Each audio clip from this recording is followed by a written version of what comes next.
pas que la deuxième mi-temps était grandiose, mais si on avait affiché la même volonté,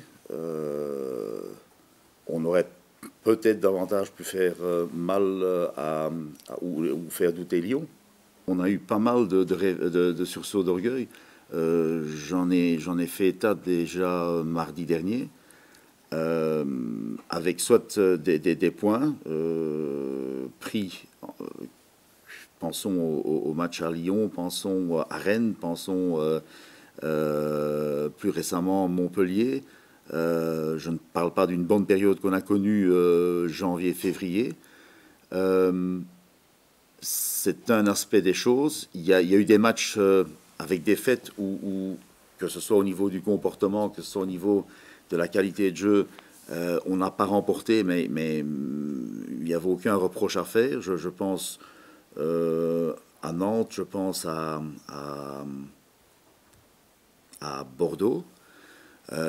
Et au fait, il y a eu, je crois que j'ai dit ça mardi encore, il y a eu de moins en moins de matchs où, quelque part, on a bâclé des parties de match, ou un match dans sa totalité.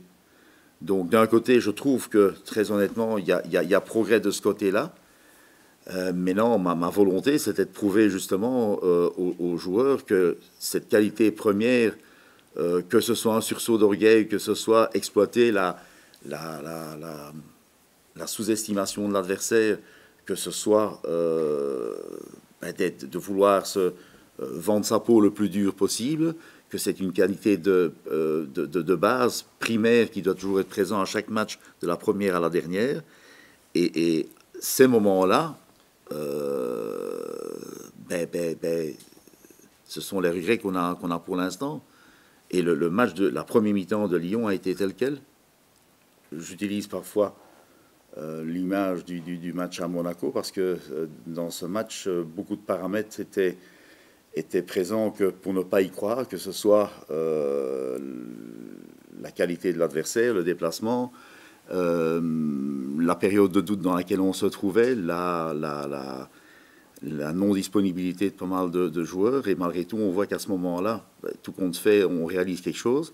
Et puis vous avez l'antipode, vous jouez contre une équipe d'Ajaccio qui est condamnée, qui vient ici avec 6-7 deuxième choix, et vous perdez ce match.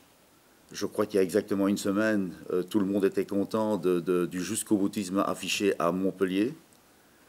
Et une semaine plus tard, une mauvaise première mi-temps, même une réaction en deuxième mi-temps ne permet pas de généraliser la situation. À ma connaissance, un testament, ça se lit quand on n'est plus là.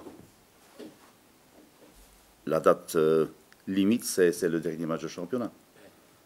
Donc à ce moment-là, ce sont les moments des évaluations.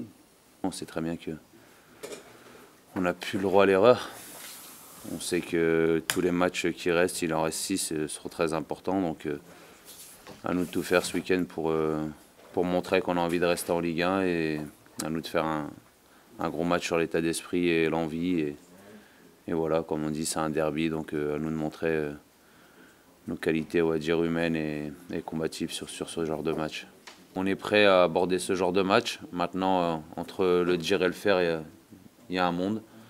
Donc j'aime pas trop me mettre en avant et dire voilà, on va les bouffer, on va ceci, cela. Pour moi, c'est que des paroles.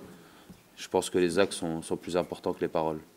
Tant que mathématiquement ce sera pas fini, ben, on y croira jusqu'au bout. Donc on y croit, le coach y croit, tout le groupe y croit et on continuera à y croire tant que mathématiquement ce ne sera pas terminé. On sait très bien qu'il va falloir gagner 3 voire 4 matchs pour se maintenir. Donc voilà, après c'est le coach qui déterminera la tactique ou le système de jeu. On l'a travaillé à l'entraînement, donc maintenant il mettra en place une équipe et nous on essaiera c'est même pas essayer, on fera tout pour gagner ce match.